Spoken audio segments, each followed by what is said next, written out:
Welcome back to Bros in a Landfill and a happy 40th Super Mario Bros. Year Happy happy anniversary. birthday, Mario. Woo! Happy birthday. We Yahoo! love you. Do you ever think it's funny that it's we're getting a Mario anniversary and the primary new Mario Universe platformer we're getting is a Yoshi game? Yeah, I mean, there's a movie coming. Yeah. So I think they said that was like their main event. Uh, Mm-hmm. but it's a smorgasbord. We got a new Mario Tennis. We got a Galaxy 2 port. We have a storybook. Um, what else? There was some other random stuff. I don't know. I can say I feel like the coolest part of the Galaxy Direct for me was the fucking storybook, just because I feel like that's actually some Me like cool too. merch. I That was something where I said like out loud, "That's awesome," because I think the storybook in Mario Galaxy is one of my favorite. Well, it's the whole game's amazing, but I really Yeah. like that about the first game. That it's like Well, you go into this room and you get read a story that is like beautifully illustrated and strangely somber for a Mario game. Uh, yeah, what a special little thing. So being able to have that in person, I mean, I'm not gonna fucking buy it. I don't have the money for that shit. I don't have a Nintendo Switch 2. yeah. Why buy that when you can buy a talking flower instead? You know what? With that talking flower, I didn't like seeing it that large, and like I didn't like the hole being that big and dark. Like, is it just me? Is there something wrong with me? I was like, I don't know. That needs to be smaller on the screen. It needs to have more cartoony lighting. No respect. Because when I can I mean, understand the deep, cavernous aspect, kind of fucks it up. yeah. No, I definitely feel that. So I guess if anybody that like familiar with the show and like what we do and stuff is like knows that I'm not the biggest fan of platformers. I've enjoyed Mario games. I grew up Super Mario Sunshine was one of my first games ever. Hmm. So whenever there's like Mario stuff, it's always like interesting to me because I feel like I'm always like approaching it more as a fan of the IP. Well, maybe not even like someone who like likes and has nostalgia for the IP Well, over someone who Mario's like a family actually friend like of yours, so like you yeah, want to he's check more in like a with them family friend than he sometimes. is like. So like whenever there's like a new Mario game, I'm like, oh, that's interesting or oh, that's cool, but like I never feel this urge to go and play it. It's Like like yeah, hearing a friend, someone you used to go to high school with, like got some kind of award, and you're like, wow, good for him. yeah, yeah. So it's like, so Super Mario Galaxy is like I think one of like the more interesting relationships I have with the Mario game, simply because I was only really interested in getting the game because they sold the soundtrack with it. It is a fantastic soundtrack. I mean, Mario Yeah. Oh my Galaxy god. has So, like it has vibes and spirit that a lot of Mario games don't really go for. Like yeah. both in terms of being grand, but also in being strangely what's the word I'm looking for? Like uh, poignant or Yeah. I think. sentimental is the word I'm looking for. The game has a Yeah. sentimental vibe. I think that like that early in like mid 2000s Mario is like a very interesting time because it's like we got Luigi's Mansion, which obviously very heavily toned. Super Mario Sunshine had some very interesting like tone choice. Like it's like you have like this beautiful bright island, but then you have like this undercurrent of like Mario being falsely accused for like vandalism Yeah. and stuff. It's like it's low key like a kind of fucked up game. And then like we go into I kind of feel like Luigi's Mansion and Super Mario Sunshine is like Mario's like edgy teen phases, and then the Galaxy is kind of where like Mario kind of like matures it. It's like it's got the more somber feel.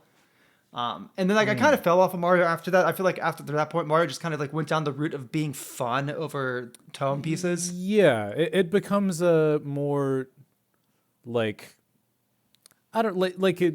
It's good at what it's doing, but for a long time, Mario felt a bit like plain and a bit corporate, and like they wouldn't do anything fun or anything. Yeah. I don't know, like because we're gamers. I mean, we like games where all there is a story with Yeah, almost no yeah. interactivity. So like, um, I love platformers and I love Mario, but like I think imbuing it with a little bit of pathos is important.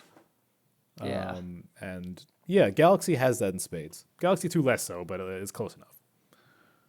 That being said, like that's why I'm I think it's really cool that Storybook exists just because that's just such a, I think, a pivotal moment for like Mario storytelling. And Yeah. I'm not gonna buy it myself, but like I'm happy that merch like that exists when there's so much other merch. Like when historically the merch has just been something to do with the characters, Yeah, or like it's not like, oh hey, it's a Funko Pop of one of the Koopalings. It's like, oh, this is like this is just a nice thing to have in your house, even if you like weren't like a Mario person. It would just like yeah. you got this beautiful little illustrated book in your on your shelf. It's the type of thing that someone that grew up playing Super Mario Galaxy could pull out and like read to their kid. Yeah, that's what I was thinking. Yeah. So yeah, welcome to the Mario Galaxy Storybook podcast.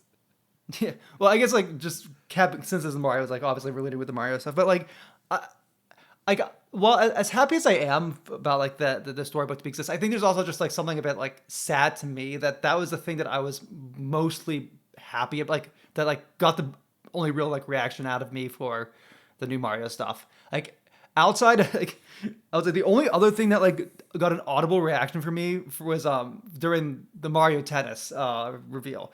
So like they're doing this whole like Mario Tennis thing again. I'm like it's like okay, wait, how long has it been since the last Mario Tennis game? Why are we doing this? This doesn't Yeah. seem like it's like what like why can't we go back? Like if you're gonna do a Mario Tennis game, why can't we go back to like the Game Boy one with that like the cool RPG mode and stuff?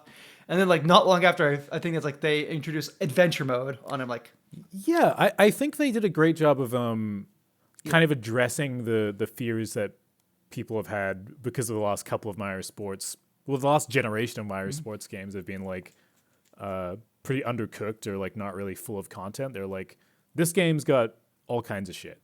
I think Mario Tennis Aces did have some kind of campaign mode, but like, this looks like an RPG or something, which is really cool. yeah, like no, granted, like it still doesn't like have like the same like sort of vibe that like the Game Boy one had. That like I mean I really love the Game Boy one. But like it still kind of feels like a step in the right direction where it's not like just an adventure mode. It feels like it seems like its own sort of fleshed out campaign outside of just oh man we're playing sports and we got to go beat some bad guy playing sports. Yeah, I mean, everyone's babies. That's fun. Yeah. Maybe they just did it because like people are always complaining in Mario Kart, like why are half the characters babies? But, like there's no such thing as baby True. Daisy. That's not a thing. It is a thing now. Like, you ever think about like no one actually cares if Mario Kart has a campaign or not, but like when it comes to all the other Mario sports games, like it feels like an unfinished product if it doesn't have a campaign.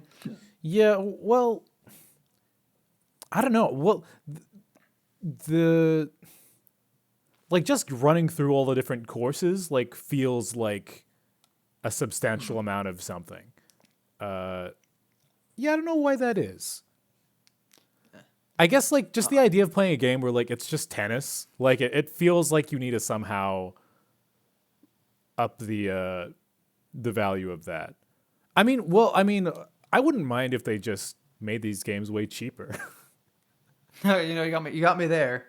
Dude, I guess, I feel like I'd speak- love all these Mario sports games, but like I've never felt like this is worth over 100 New Zealand dollars. I'm just like, crazy. ouch. Yikes. Yeah. I will say, like, speaking of like cheap, like, I kind of get the feeling that like I'm not the biggest fan of like, these like especially and Mario sports games are pretty notorious for this, which is like throwing in like these random gimmicks. Like I generally don't know how I feel about the whole like different special rackets thing. Like I think in the context of it, like maybe being in like an adventure RPG mode, I think that's fine. But Yeah. I don't know. But you don't want them to sully the competitive sanctity of Mario Wait, Tennis. it's not about it's not about the competitive sanctity. It's just like it feels like kind of like cheap and like gimmicky for even Nintendo. Like Maybe. I don't know the right way to put it because like it's like I think of like all of the different sports games that like Nintendo's made, and like I feel like usually like whenever there's like some sort of gimmick, it's kind of like well integrated in. Where this almost feels a bit more going too far into that like like a mixture of, like Mario Party and esports. Mario Party esports. That is a way to look at it. I mean, I don't, kind of like, just wanted to not really be I would have hoped for a different sport, maybe. I feel like yeah. we always get Mario Tennis. I was hoping they would get like a weird one. I hope it would be. Give us. Where's Mario Badminton? You Wait, know, when was the last time we got a Mario baseball game? I want Mario to hit the shuttlecock. It's like freaking. Mario Okay, no, Baseball like, literally, is like, pretty old. I think, well, like Wii or GameCube or something. yeah, GameCube. Like, so we had like kind of too close together with like Wii and GameCube. But like, I can't believe like we've had the Switch for like years. Like, I guess over a decade of Switch now. I guess maybe I don't know. Well, less than a decade. I don't remember when it came out. But like, you think the Switch is the perfect like console to do a baseball game with? Like, and address like all the Yeah. concerns about like the Wii one. Is you have better motion controls and whatnot, and now we're just like, It feels like they've hit no most baseball. like Mario niches, you know, because we've got like we've had multiple Paper Mario games. We had the Thousand Year Door remake with Mario and Luigi. We've got Mario RPG remake. Like it feels like all these kind of like, and there was like a, what's the one where they're like where it's really edgy? Are they playing American Uh, football or some rugby or something. I don't know. I don't think it's They had like that rugby. one where they had like three different games in one. Uh, Like, well, three different. They had is like the that the sports one where group mix Final and stuff. Fantasy's in it for no reason? Yes. Yeah, bring that shit back. Yeah. And it's, I was just watching like the trailer for the Mario Tennis. I know my problem with the brackets. It's just too busy. There's just like too much going on. It's too busy. Dude, Um, have you got to play Virtua Tennis? Speaking I of Virtua Tennis, oh I don't know. I oh was, I that was that just wasn't gonna a segue. use it. No, I was just saying like Virtua to Virtual Boy. Okay, sure. That well, we'll take that. Just just go for it. That's weird. Uh, Yeah. I I mean, like to my understanding, isn't the Virtual Boy like a notoriously failed and not great Nintendo product? Was it mostly just the fact that it I'm gave you a headache, or was it also? I Yeah, I don't. I think just like at this point, just like they've kind of hit the point of like the Virtual Boy's kind of like done this sort of like I wouldn't say like it's got like better reputation now, but it's like I think there's so much like game history mystery around it. Yeah, I mean, Um, it is a novelty to actually get to try it. I mean, not again, I'm not going to buy this fucking thing, but like no, someone will be able to, and they won't have to track down some ancient device. yeah, and it seems like at the very least you don't actually need it. I mean, by proof of the freaking cardboard version that they're releasing for it. Oh yeah, well, I Um, can only get the cardboard one over here, but I don't I don't want to do this anyway. yeah. Yeah, it's a bit. I mean, like, I guess they used up all the. They made an NES classic and SNES classic. What the fuck do you do now? Well, Virtual Boy. Well, I will say, for the sake of like game preservation, I think it's cool. Like, I Sure. think it's cool that these old lost media can be played again. And like, yeah, it's behind like a subscription service, but I mean, I'd rather be behind a subscription service and then like selling them all these for like $10, $20 Yeah. separately. It means that there is a legal way to play Mario Tennis, but black and red, and Yeah. that's good. Was there anything else that was virtual cons? Switch Online service Um, games like was it you know, was it just I Virtual think Boy? I think it just announced Virtual Boy and then like they went to all of these other things. I don't. I feel. I mean, a lot happens in an hour. Yeah. And Well, that's like this was a jam-packed direct. yeah. Like there was a lot. Like maybe we didn't get a new Mario game, but like DK's got a new roguelike mode. Dude, They're Hades 2, like the full release 1.0 or whatever, is a release date now. And that's actually on my list of favorite things that I saw here. That entire Hades trailer, as a fan of animation, or as our mutual friend Heinrich would put it, moving pictures, that was so sick to look at. What an amazing trailer. yeah. It definitely got me more interested in playing Hades one because I never got onto the Hades bandwagon, but the trailer for Hades 2 definitely did more for me in terms of like being interested in getting into Hades as a franchise. Or Yeah, guess I haven't beaten the duology now or first one, whatever. but it's a really good game, and that developer makes awesome games. A lot of the earlier I'll say games like I think are underrated for sure. just random, like one random game that kind of stood out to me. So like kind of like I don't know if this, I don't know the right terms voxel, but like city, like that sort of like town builder, to Yeah. go into the wilds, your character, making friends and stuff. The one that everybody was looking forward to, Dinkum. I don't know, man. Those character models were rough. That was one Yeah, game where I was like, but it's based off of Australia, man. Come on, I mean, like that's across the pond from me, just barely. yeah, like That's why would you want to? an Australia game, cool. But why do they look like that? Why do the people look like that? I mean, would you rather play that or would you rather play the Pokemon version of that game? I don't know. I'm pretty like, I'm a bit of a tourist when it comes to Pokemon, and I'm one of those like disrespectful tourists that is just like, Nice, based. yeah. So I feel like nothing great is gonna come of me talking about Pokemon. But you know what? I did think that game looked, while a bit uninspired, it looked like a fairly quality product. It had cute animations. I guess I'm more what's the word, cynical about Pokemon Legends ZA.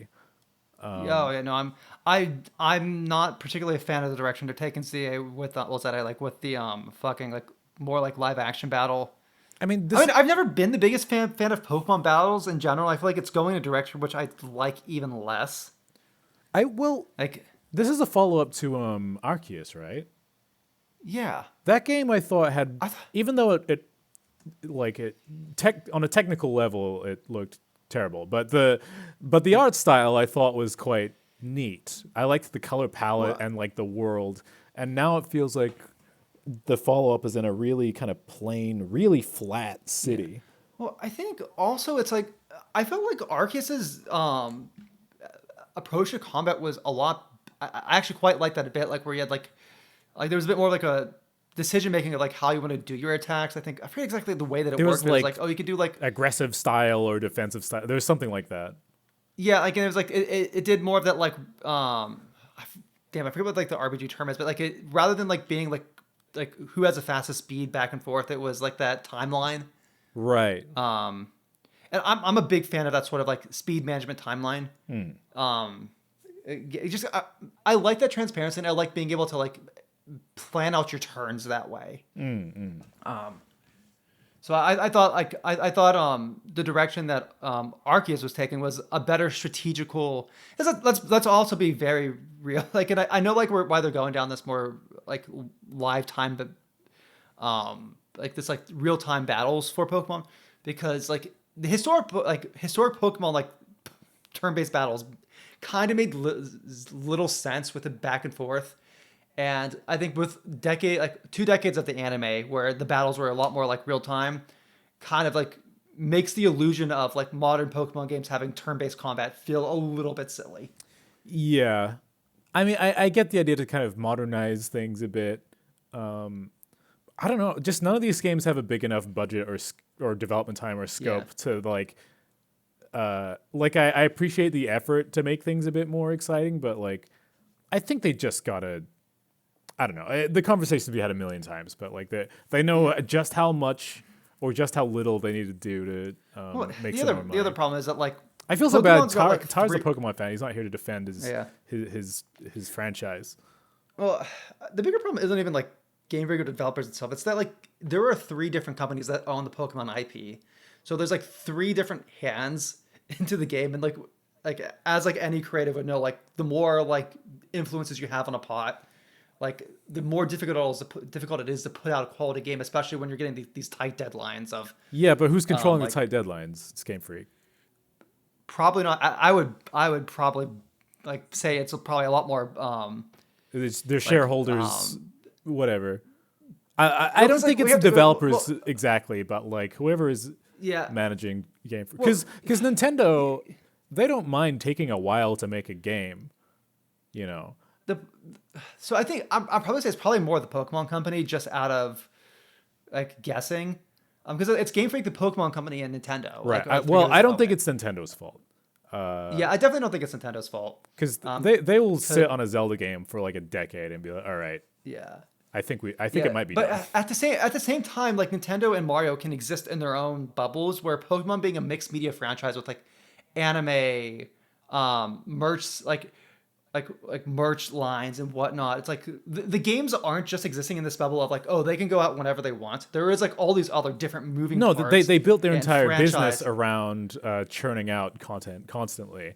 Yeah, And they don't want to fuck it's with like like the Jenga tower that they've made. And they also yeah, don't want to make less money. And it's like they've probably found the sweet spot of like, yeah. yeah, little resources and dev time to maximum output. I will say, like, even though I'm not the biggest fan of like the new Pokemon series, I think like I mean, in this direction sort of started with Pokemon like the last Pokemon series, but kind of just ignoring the entire region, like an entire new region, and doing its own like story in the Pokemon world is probably one of the best things for the games, because like historically it's been this case of like, okay, they're making these anime like because like anime like takes like 2 to 3 years at least to like go through production. Yeah. So they're trying to line up these anime productions with these game productions, and that's already going to be a nightmare to manage. But at least now, if the anime is doing its own thing, that's one less timeline that they have to Yeah, coincide well, with I the mean, like games. rushing a product to align with some other part of the business is a common problem. But anyway, I feel like we could rag on Pokemon forever. Yeah, I don't think it looks terrible. I'm just a bit uninspired. yeah, no, I definitely feel that. Oh, actually, one more thing about Pokemon, but also what happened to other games in the direct. I don't really love the like here's the day one DLC paid Yes, like oh my before god, at least like yes, before the holy, game's out, like at least like give me the illusion like this is a bonus for later. But like it just feels like at the moment like okay, so the game is actually like $30 more than it says on the I shop. I will say I wonder if they have metrics of how many people didn't buy the previous DLCs, Right, they want because to I hit get it like right away. well, because like I played, like, because like I played what was it? Fuck, what was the previous Scarlet Violet? I played Scarlet. Right. I bought the DLCs. I never touched the DLCs. Like even though like I bought them, and I was looking forward to playing them. By the time they came out, I was just so done with the game.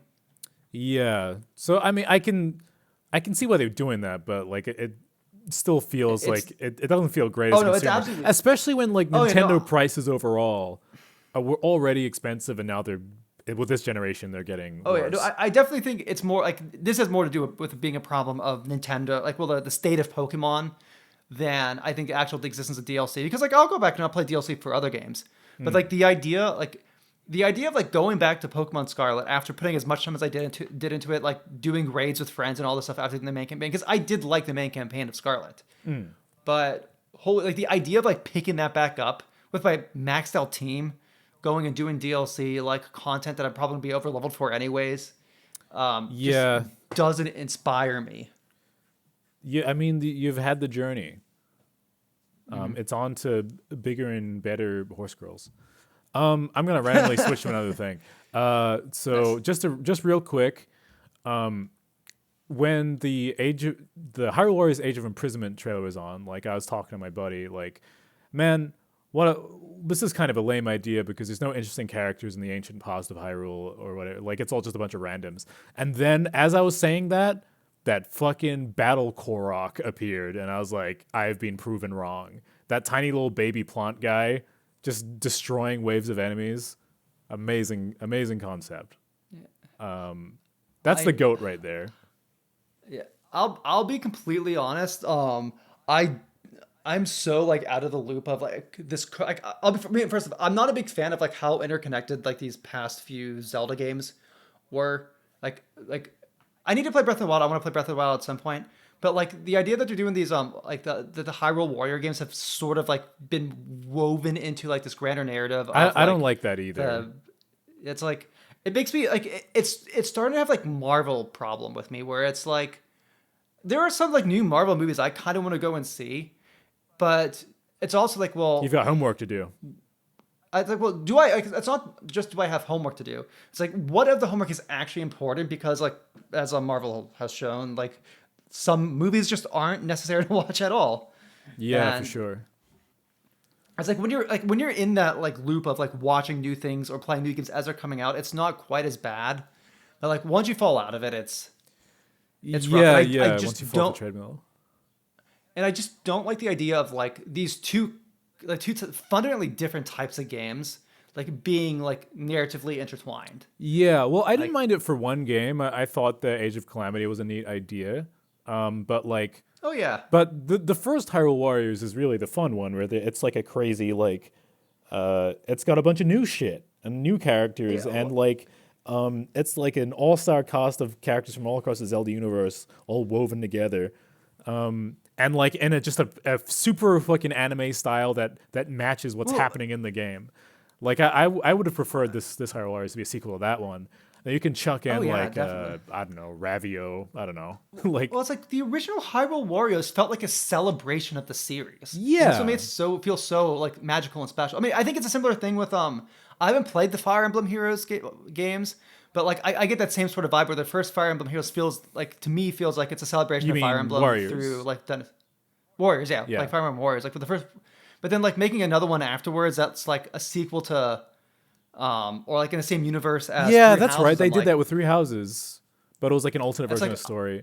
Well, I mean, it's look, like I get it from like it's a great way to get some more use out of all those assets you spent millions of dollars creating. So I'm not gonna like, from a developer perspective, I'm like, I get it, and there are people yeah. who will like that. But for me personally, uh, I like games to be different. Well, I think for me it's like I'm much more personally a bigger like enjoyer of like those types of hack and slash warriors games than I am necessarily of like open world games or like tactics games.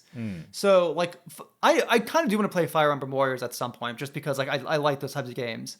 But like the the idea of like being like, well, if I want to play Age of Calamity, I probably should do my homework and play through Breath of the Wild, even though I want to play Breath of the Wild. Like it just makes me kind of want to play both games less. And the same thing, like Yeah, because Tears of the now it's like Kingdom. it's a bajillion hour obligation. Once it's like, ugh, I got to do like a whole franchise. What the hell? And it's like, and if I play those two, then I feel like I'm gonna be committed to having to play Tears of the Kingdom, and Tears of the Kingdom is even bigger. And then it's like, I would just like to play like the Warriors games separately, enjoy those, and be like, oh, there's some characters here I like. Let me go check out like the Nintendo game, or the Legend of Zelda games I missed. Yeah, I mean, that's a big franchise for you. Yeah. Anyway, Yeah. what else is there? Let's see. Let me consult Tamagotchi my Life. Tamagotchi Life. Looks delightful. That's another one of I those know. games where like I would love to buy this if it wasn't like a Nintendo priced game. Yeah. You know what's crazy? Sorry, I know we're just complaining about shit, but like, dude, Hades or dude, Hollow Knight, Silksong came out finally, and it's what like $30, like, or It's depending, crazy. like, you can just that's got to be like unbelievably more hours of entertainment than like I don't know, fucking random Mario spin-off sports game, you know. Yeah, But no, Nintendo it's pricing like, is just crazy. Because I oh, would and then, love like to play Tamagotchi. Tamagotchi Life. It looks so funny. I love Oh, I love Mii's. I love making little guys and putting all my I favorite guys in it and then watching them say stupid shit. I I- want to play that. I absolutely love the idea of Tamagotchi Life. I mean, I love the DS one, but like, it's just one of those games that's like, I think it's just the wrong format for the types of consoles they're selling. Like, unironically, I feel like Tamagotchi Life would be better. Like, I know they made like I know they made like a mobile phone sort of version of Tamagotchi Life. Oh, yeah. Before, but I think with like modern like phone technology, they could just make a Tamagotchi like Life game, a proper one on the phone, or like I guess or a PC one.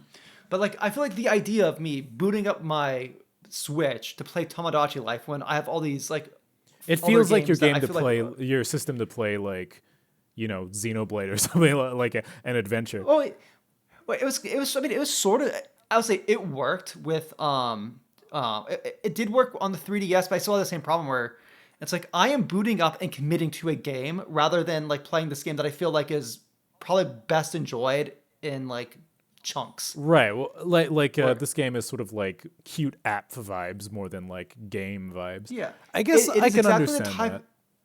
It is exactly the type of game that like I'm like out waiting somewhere, like maybe like I'm on a bus and I want to pull it up. I don't want to commit myself to a game with a story or like a lot of action Mm. or something I'm really gonna have to like sink my teeth into. I want something cozy and soft I mean, I to guess just the pop idea in. though is that like the Switch is meant to be like your DS or whatever, where it's like, this is a casual thing. But like, Switch. just for me, like I always associate it as being like a home console, Well, and I'm in it's that because mindset. this like I mean even like the Switch Lite is not the most portable. Like how long has it been since you've had a console you could actually fit in your pocket? I don't really feel like. I mean, I don't have a Switch case, but like, I think even if I did have one, like, I always feel a bit like cautious when I go out with a Yeah. Switch. It's like when I was like in high school and I had my 3DS, I would put that in my pocket, either my coat pocket or my pants pocket. And I'd be like dope. Like Mm. with a Switch, I would never feel comfortable taking that to school or like anywhere. Yeah. Like I don't even like take my Switch on vacation with me just because it's like I mean like if I'm doing like a very like I'm like doing a long play ride, I will take my Switch with me just because like that will give me a lot of entertainment on the plane ride. Mm. But if I'm going to if I'm doing like a drive somewhere, like I'm the primary like person that's like doing the travel, like the transportation, Yeah. and the time I'm gonna have to play is like in a hotel room and stuff. Like fuck no, I'm not taking my Switch with me.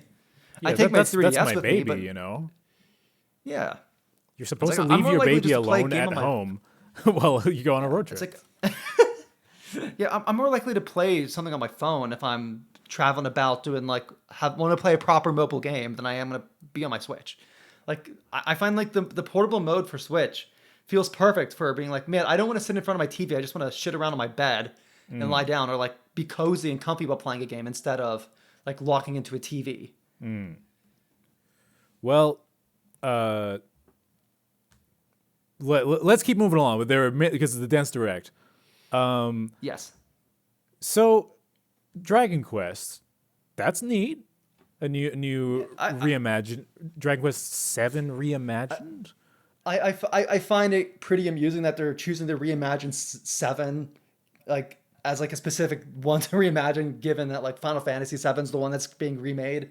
Like I don't know like given it's both Square like They I just like sevens, I I'm guess. just Well, I mean, look, yeah I Final Fantasy guess VII has been being remade for like a decade, and will that's keep true. being remade. I get. I mean, it looks gorgeous. Don't get me wrong. Like that I was watching a trailer. That was one of those ones where I'm like, huh. Would I rather play the reimagined version or the original version? It's interesting that they were Like I like just they decided to remake Dragon Quest 3, then 1 and 2, and now 7. What the fuck is going on? where is my Final Fantasy VIII remake? Well, I mean, I think dude, it's crazy to remake Final Fantasy 7 as like a trilogy or however Yeah, many games that they're is doing. crazy. They fuck. Now if I ever want to play FF7 in the modern way, Yeah. like that's a big commitment. Well, it's the worst part is that like there's save file transferring, so it's like I'm not even going to touch Final Fantasy VII until all three are released and I get it all on the same console. Because Yeah. like I feel they're going to release like the part 3 of that and it's going to be like, oh, but the best version to play this is on the PlayStation 6. Yeah, for real. I'm like, I'll just wait to have like the best Yeah. version of all 3 games and then just play all those. Yeah, like FF7 was like the Like game of a generation, and now it's like the game of literally a generation. it's like I hate to say it, but I feel like Final Fantasy VII like I think Final Fantasy VII is a very good game. I just think it's very overhyped. Like I think a lot of the hype exists for it because it was revolutionary at the time, but I do not think it stands up or holds up as well as I people did see remember. a post today that was like Final Fantasy VII has taken up like 3 entire dev cycles worth of new Final Fantasy games, Yeah, it's true. which is pretty crazy when you think about it. I'm looking forward to playing it at some point, though. I do think it looks cool. Oh, yeah. And anyway, right, Dragon Quest. The thing I wanted to say about Dragon Quest was, where's Dragon Quest 12? Because Dragon Quest 11 was some time ago. How And often, I I mean, think how they've often announced do that they put out? What is the release cycle for like I Dragon actually, Quest? I don't know. I feel like the first half of the franchise came out really quick, and then ever since I it's mean, been pretty slow. that's the case with all of Because these like the like first three are all freaking like on like JRPGs. NES, and then Yeah, like I mean it's the same thing with Final Fantasy. Like the the large like the the newer the game, the longer it takes to come out, just because it's and they like can't just it casually takes make more one. It time. has to be like the biggest RPG ever. Though I Yeah, guess so there's at least been a it's lot like the of Dragon first. Quest spin-offs. There's Builders I games. think There's the monsters.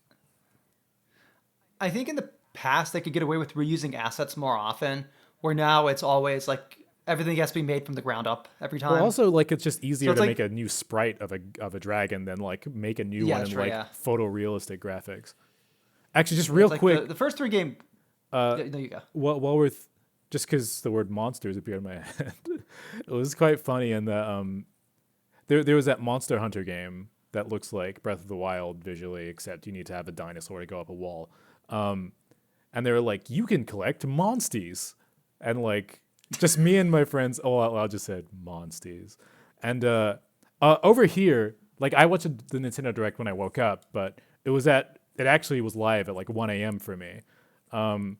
And I guess my brother must have watched it live because I have a text from him from 2 a.m. that just says monsties in lowercase. Based. I love that. Sorry, Man, I'm sure the Nintendo's patents are gonna love that. monsties. Oh my god, don't get me fucking. Oh my god, dude, what? You're patenting like the idea of throwing a monster out of a capsule or whatever. Like, leave Pal World alone. I'm Make a sure good it's more game. complicated than that. I'm sure it's more complicated than that. I'm sure. I'm gonna defend the multi-billion-dollar company. That's very brave of you. Someone has to. Yeah, yeah. No, I do sort of think that like the closer that Nintendo gets to like crossing these lines, I do feel like other companies are probably gonna stick it in Nintendo's face. Well, Um, they. It's just frustrating because like it doesn't feel like they're trying very hard to make Pokemon uh, anything crazy. So then just watching them like bully the other Pokemon like game. Like, can't we just dislike Power World because it's mid? I will. I will say, is this the thing that confuses me? Is this Nintendo doing it? Because like, or is it like Game Freak or like the Pokemon? Because like these are the things that confuse me. Because like Nintendo doesn't develop Right. So why are they Pokemon, suing so it? why are they the ones? I don't know. In fact, I'm gonna shut up on this because I haven't looked into it enough. Yeah, I know. Like my brain's hurting. We got other games to talk about. All right. Enough about Dragon Yeah, Quest. It does look cute though. yeah. Sweet little game. Samus is on a bike now. Thoughts? That's. I thought like I looked at the game. I'm like, this is like looking like another one of those like open world games, and I've just stopped caring as much as I could. Like, but why are games so big these days? I don't know. I felt like I couldn't Bike tell hold if up. it was Metroid Prime. Like I knew that was Samus and some new look, but I was like, Yeah. we've got Kirby Air Riders. Is this Metroid Bike Riders? Like what is going on? But then she like shows up at the battlefield. I'm like, that's Yeah. neat. So it's like I it's like a Metroid game, but like in between missions, you're like riding on the desert or something. yeah.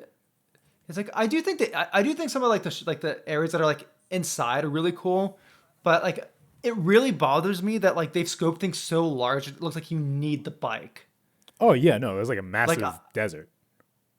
Yeah, no, like I'm even looking at this like one frame where you're like in this like tunnel, like between like these like base things. Like it look like I don't know, like fuck. I don't know how to fucking share a screenshot. There's no editing on this show. Yeah, but I just like see this like one. It's like you see like this like kind of like bridge pathway between like towers, and it looks like like it looks like so freaking long, and like Samus is like having to use a bike to travel between these towers. I'm like, No, man, you just got to put how on much- like they got to do the GTA thing and put like a radio station in the game. You can like chill Yeah. out and listen to like yeah, but like GTA, Chozo GTA is a News. game about like stealing. It's a game about stealing cars. Like I expect it to be like driving and stuff. right. If But, like, we like, had for- to steal Samus's bike, that would be way more fun. Yeah, for a game series that's like kind of like been built around like claustrophobia and like platform puzzling and whatnot, Like, and I'm sure this is like probably people have had similar complaints about like the Legend of Zelda, recent Legend of Zelda games, Because yeah, Link which has I a haven't played. motorcycle as well. Yeah, Forgot it's about like that. I just look at this like I'm like how much of this game is going to be traveling over actually again I guess it's a I'm similar thinking thing with I'm like hoping it's a pretty chill, like interstitial, but like it reminds me of a Mass Effect 1, where like the areas you go to are pretty tight and like designed and thoughtful areas, and then like you just get to fuck around in some weird physics like on your way there, and maybe get into a fight. I don't know, I just feel I just worry I feel like everything is just trying to be like Wind Waker again, but like without the magic of Wind Waker.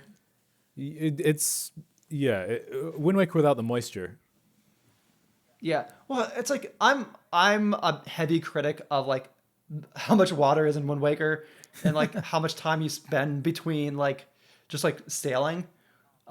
Especially because like I feel like the map is not populated enough as it should be. I think it's a pretty common take. At least most, but like I'd say at the very least, it being like a GameCube game with the GameCube's limitations, you're never actually sailing for that long.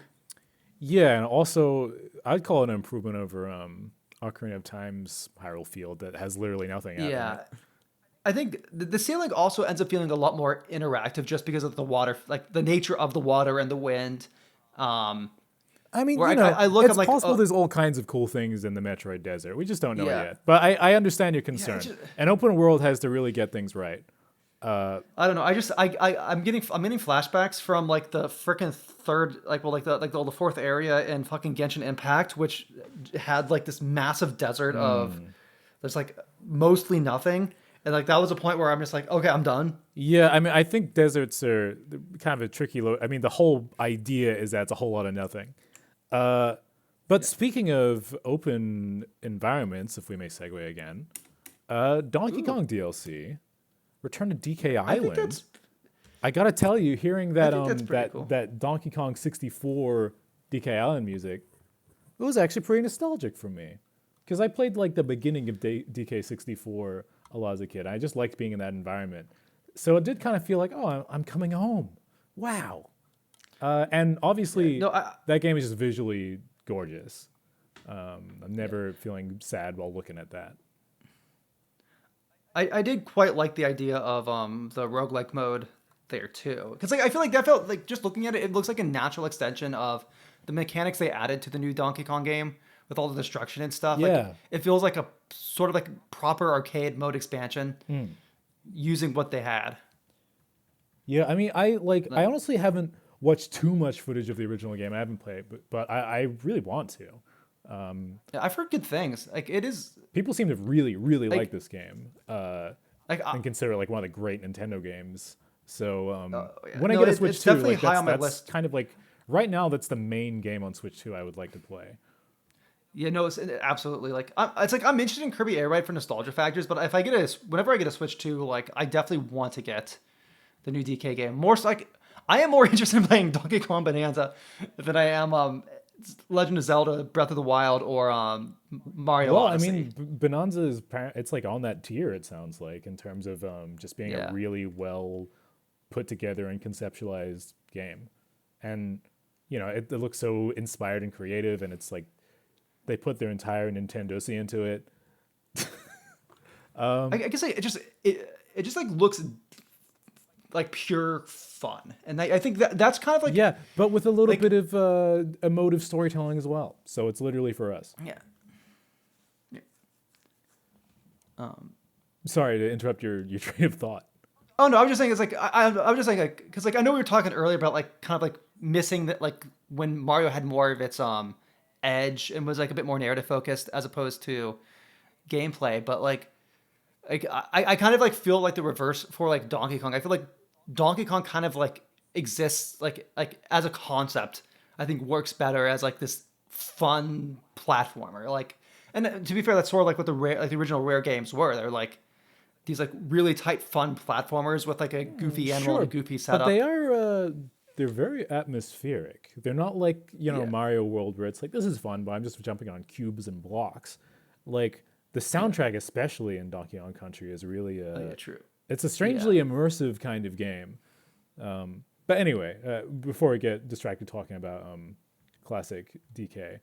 I thought I might ping pong us to another subject because there's so many things. I mean, this is kind of one of the biggest pieces of news. New Fire Emblem, full proper look at it. Wow, I was with a lot of people expecting that it was going to be another remake, or something like that. And I'm really glad to see that it's just a full-on new game, that is a bit more Three Houses than Engage. Oh, but I liked Engage. Meanwhile, I've not finished Engaged Well, I mean, at all. from like kind of a narrative kind of Yeah, vibes perspective. I'm not really clear on what the. Apparently, the gameplay of Engage is fantastic. yeah. But I just think Oh, the characters Engage. and world building seem interesting. It doesn't seem too like it seems kind of like Roman inspired or something, which is really interesting for Fire Emblem. I'm intrigued. Here's my thoughts. Like, this is everything I know about the new Fire Emblem. Um, I've seen like in the service I am in with people who are Fire Emblem fans. They're pretty skeptical slash not a Really, fan. And then there's a chick with a gun. I'm curious about that because to me, I'm like, I mean, I'm perhaps a bit of a lapsed Fire Emblem fan. Like I've played. There's been times in my life where I've been really into it. I mean, I played all the GBA ones. I played Awakening. I played Three Houses. Yeah.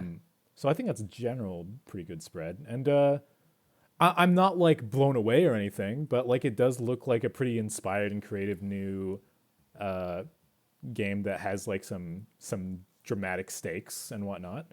Because yeah, the things I didn't like about Engage was just like I didn't really like the character designs and the story seemed like pretty like What do you mean you didn't whatever. like Colgate Chan? Honestly, it's not even about Colgate Chan. Like, because I feel I have a little bit of like a like with them. Okay, this is so off topic, but with the character of Engage, I'm like that is so like kind of gaudy that it gives me like an almost nostalgic deviant art feeling, and I'm like I kind of I like definitely get what you I mean. kind of like this. What I don't like is how all the like every character looks like they're like 16. Like all of them, from what I can tell, except for that one old dude. Like, I want the game to feel like any of the characters are allowed to drink. You know, like It might do that thing where like it starts off with them young and it like goes over, passes through time. Um, like I need to play Three Houses because like I know it like has that whole like time skip thing and like branching paths. I think that's cool. yeah. I mean, Like man, I got so fatigued from Fates doing the whole like branch, and I yeah. I never like played Fates, and I only did one path of Three I'm Houses. But I just like the general tone a lot. And while I don't think the yeah. story really nails everything it's going for, I appreciated it. And like you I, could dig into the I characters a bit. I think my problem ultimately is like I tend to generally do like this. I mean, I say generally like the stories, but like I think with Firehouse, like Fates and the previous one, like I actually didn't care much of the story that much. I just like the like being able to like to pair characters up and like see what their little bios at the end were. Yeah, I mean Um, the story has to be there. but Like the setting needs to be gripping because I feel like for but me Fire Emblem is like this combination of like stressful gameplay and then also I'm invested in the characters, which makes me more worried about if they get permadeathed. So and that, I mean I guess that's if you play with permadeath on, which is how I've yeah, always played them. I think there's like sort of like two things that like kind of like, and this is like this kind of started with Three Houses, and it is a bit engaged, and I'm definitely seeing it even more here. Like I don't necessarily like how much animation they're put like in like spectacle they're putting into like the attacks. Like I think the 3DS games I think were kind of like that perfect balance Yeah, I of think Awakening and the Echoes are awesome looking. And I guess Fates too because they're all the same kind of engine. They're yeah just it's like guys hitting I each think other, that and idea that's sick already. yeah it's like I think that was like the perfect like balance of like hey like these still kind of like snappy battles that like felt like these old like JRPG things but like with 3D models. But like with Three Houses and like Engage, it's like you start throwing in all these like animatics, and it slows down these already slow battles even more. Right. Like I'll say like I'm not the biggest fan of tactics games. And I think after playing a recent tactics game, I'm probably going to have an even harder time playing tactics Right, games, because you just got through just 100 because line. yeah. So yeah, I mean I just recently finished like all of 100 line, Right. and well yes I skipped a lot of battles there because there's just so much fucking content and a lot of repetitive Yeah. battles, but like I think the conceit of 100 lines combat being more aggressive and promoting you expending units like taking risky moves to be able to extend your turns, like I think does so much wonders to keep like the battle pace feeling snappy and meaningful. Yeah. Where like Fire Emblem can be where quite like I like contemplatively just staring at the board for like ages, and then yeah like ooh. it's like the last thing I want to do when I'm playing a video game is spend like an like kind of spending an hour on a stage, and then like oh there's another wave and they kill me at the end. Um, Fire like Emblem I can do think pull the like dick move sometimes of like, oh yeah, by the way, here's 80 guys that you didn't know about, and they attack it's like on this turn. it's like I get that there are people who like strategy games and like tactics games, like and like I'm just not that audience. But like when I look at like a video game, like I want to feel like my like each turn, like each action I'm taking feels like it matters in the moment. And sometimes with Fire Emblem, it doesn't actually feel like my individual turns matter because like I don't know what the enemy's necessarily going to do.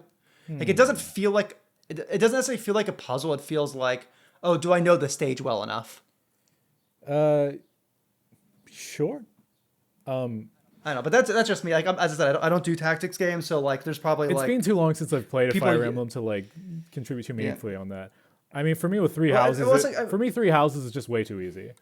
yeah. Well, I feel like there's two modes of Fire Emblem. It's like it's either it's like, and I think the best way to example this is with Fates, where it's like you have Birthright, which is just too easy, where you just mow down every enemy. Yeah. Like, and then you have like the Conquest mode, where you get fucked over. Yeah. Like there are some hard stages. Yeah, I beat where's both, where's the mid range version for us? Yeah, because Well, I think it's like 3 houses like it's already super easy, and then they give you like 800 temporal redos, and you're like, okay, this is a bit excessive. yeah. My characters are becoming gods just by I just going to school and reading books. Well, and it's like, and like not to stay on this point for too long, but I think, and that's where I think the problem of like it becoming so cinematic becomes a problem, because you're gonna just end up seeing those cinematics over and over and over again. Right. Your like, basic take on the attack animations is just put the fries in the back. Yeah, it's like So it's like just swing your you're fucking either in the sword. situation where you have a situation where everything's so easy that you're just like mowing through everything and just doing cinematics all the time, or everything's like so hard that or things are hard enough where you're having to redo battles enough times where you're seeing the animations more and more and more. This is why you keep permadeath on it, and you keep repeating to a minimum, and you just take a brutal consequence. I am not finishing a Taxes game with permadeath on. Like not like I'm bad at tactics games. Like part of the reason why I like 100 lines combat so much is like you can get it like once you learn the systems, you can like wipe out waves in like single turns. Like there is enough like depth there and enough like options. Like yes, the game is very easy, but like part of the reason why the game is easy is because it gives you enough options and ways to like break the system. Right. Well, then that's like a different kind of satisfaction, right? Where like you can Yeah. you can design around like trying to excel as best as you can and like absolutely destroy everything, or you can make a game where you're desperately trying to survive, and those are like different. It's fun in actually different ways.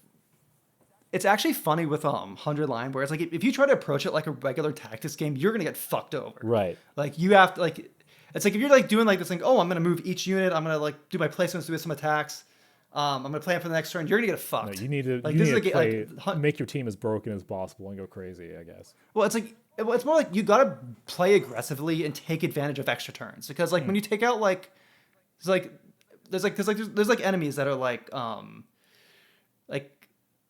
they're not quite they're like somewhere between like commanders and like mooks. Like you get your slightly stronger enemies, and when you kill them, you get an extra turn.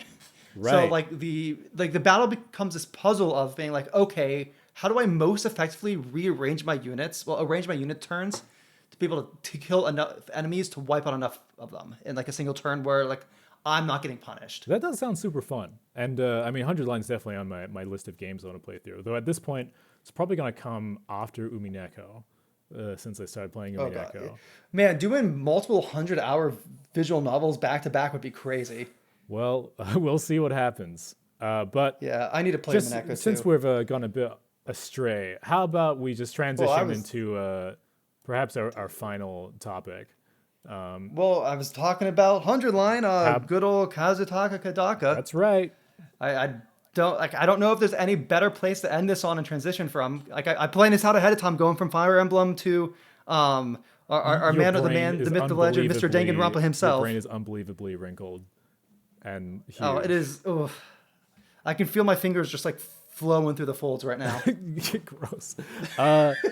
Yeah, so there's a Danganronpa 2 kind of remaster or rejiggle. I don't know how this stuff, what any of these terms mean anymore, but we've got Danganronpa, but like the environments are way prettier and the character art animates, and there's like seemingly a whole alternate campaign of the game where people die in a different configuration, Man, which you'd think makes new cases. Is this kind of like a soft sequel? What is going on here? so this is a great time to be a true Danganronpa fan because it means you get to theorize about stuff that's not going to happen. Oh, If anybody's like familiar with Kazutaka Kodaka's work, you should be like aware that he's somewhat a bit of a troll. He plays with expectations. He fucks around. He he finds sure out. does.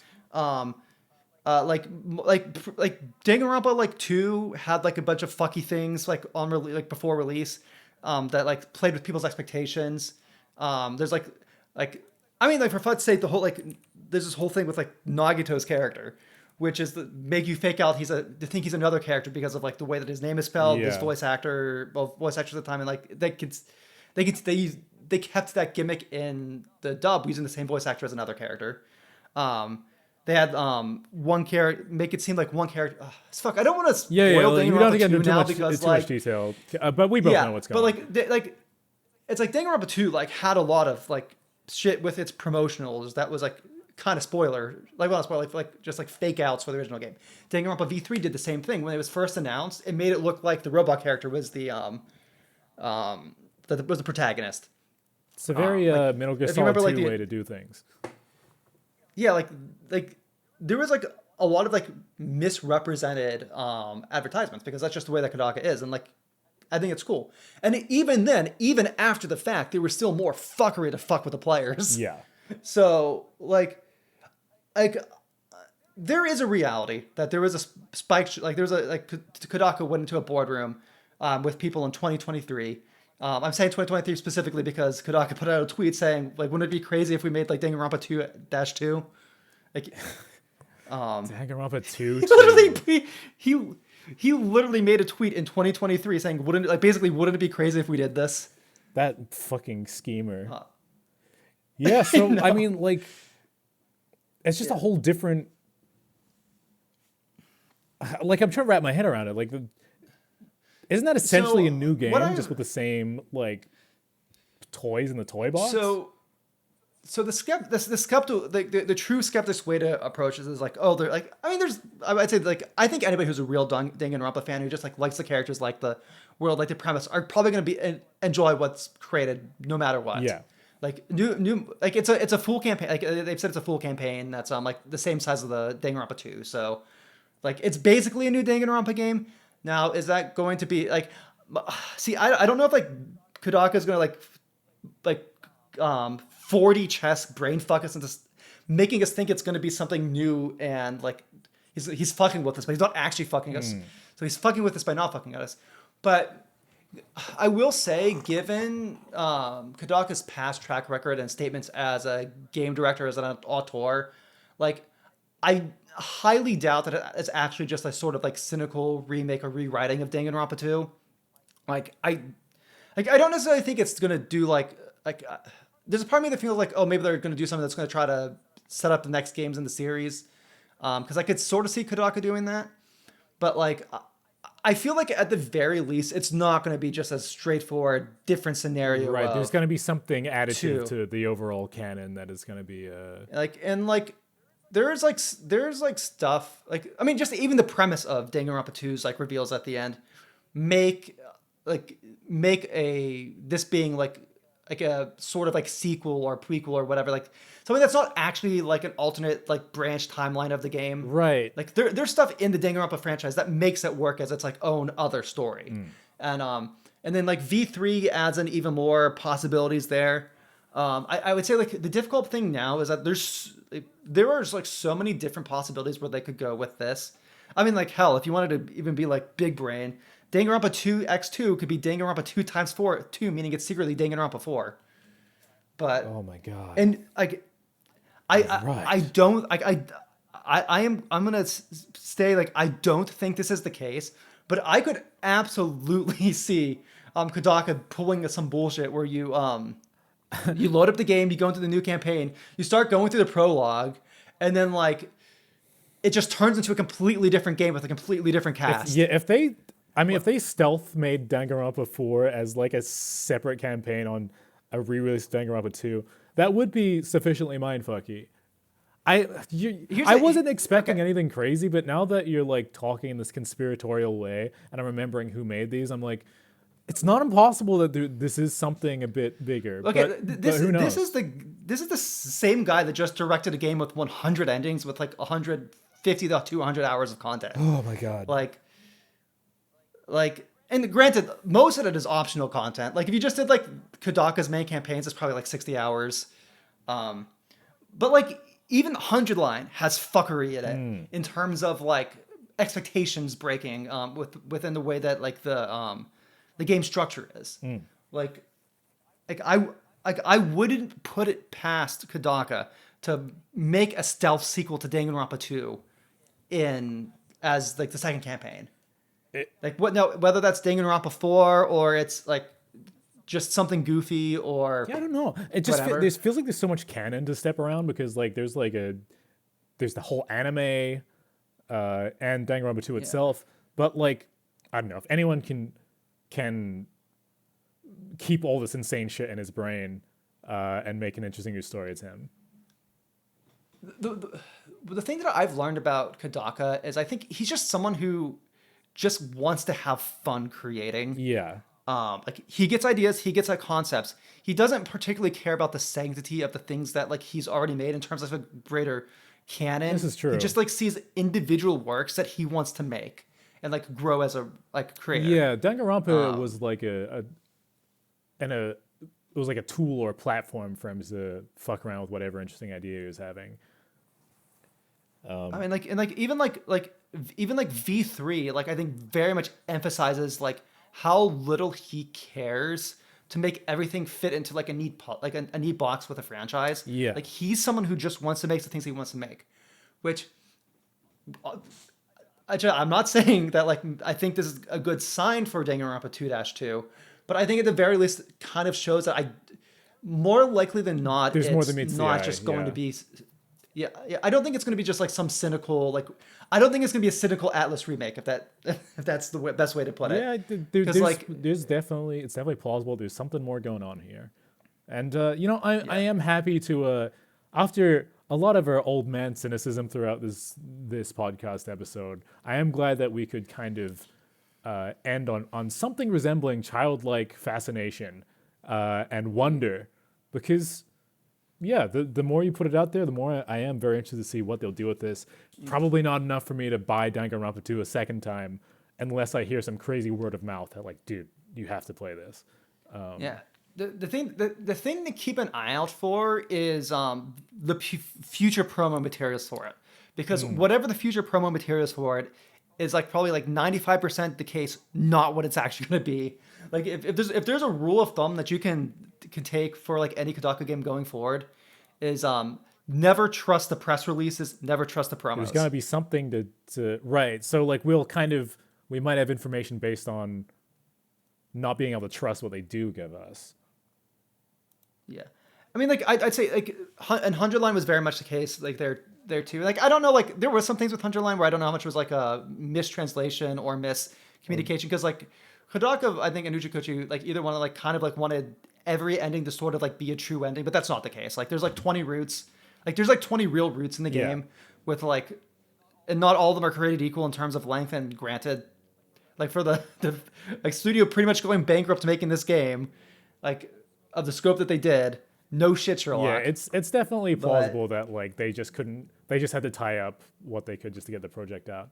but like I'd even say just like on that like front, it's like this isn't really a spoiler, but like they made it seem like on release that this was going to be a game with like a bunch of choices and a bunch of branching, but like you still have to get through like a sizable chunk of the game even before you get to the branching. Like there is like a like in the terms of like visual novels, like there's a common route you have to get through before you can even get to the branching. So it's like you have like a full game of no branching before you even get to the branching. And to be honest, like that first like that first brand like that first about amount of game that isn't branching is some of the best content in the game as Well, well. it's kind of easier to write a story when there's one version of it. Yeah, that's true. Yeah. Well, anyway, I've never been a part of the kind of pre-release hype for a Danganronpa game before, so definitely excited to see where things go. But I think that's probably a reasonable time to wrap up our little talk, seeing as we've gone a little bit over an hour.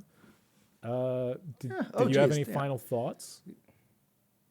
My final thoughts were that's a good question. Is there any other games I want to have final thoughts on? I don't know. I felt like this Nintendo Direct was very long for a lot of stuff that I thought was cool, but I would never play. What a great way to button it up. For me, I mean, it's, that's the case it's with. a I bit of a mean, let's mix. be real. That's I just need to that's actually a- have a Switch 2. That's the thing. Shit's expensive. Same. I'm waiting for like the Switch 2 like 4K Ultra Crystal UHD That makes version to come sense. out eventually. I'm more waiting for just like a game that for me is a killer app. I think Donkey Kong comes close, Yeah. but not quite enough on its own. The second that there's anything on Smash Brothers, I gotta buy this fucking thing. I will always buy a system for Smash Bros. But in the meantime, I feel like they're gonna think save- things are looking pretty strong for Nintendo. I think it's a good lineup. I think they're going to save Smash Brothers for like the upgraded version of the Switch. Oh, it's a ways off too, for since sure. yeah. I mean, Sakurai's busy, and Yeah, if there's a new Animal Crossing, I might be breaking the bank to get a Switch 2 within. well, in any case, we've got some time. Hopefully, time for a price drop. But anyway, hope you guys have enjoyed listening to us yap. This has been Bros in a Landfill. Signing off.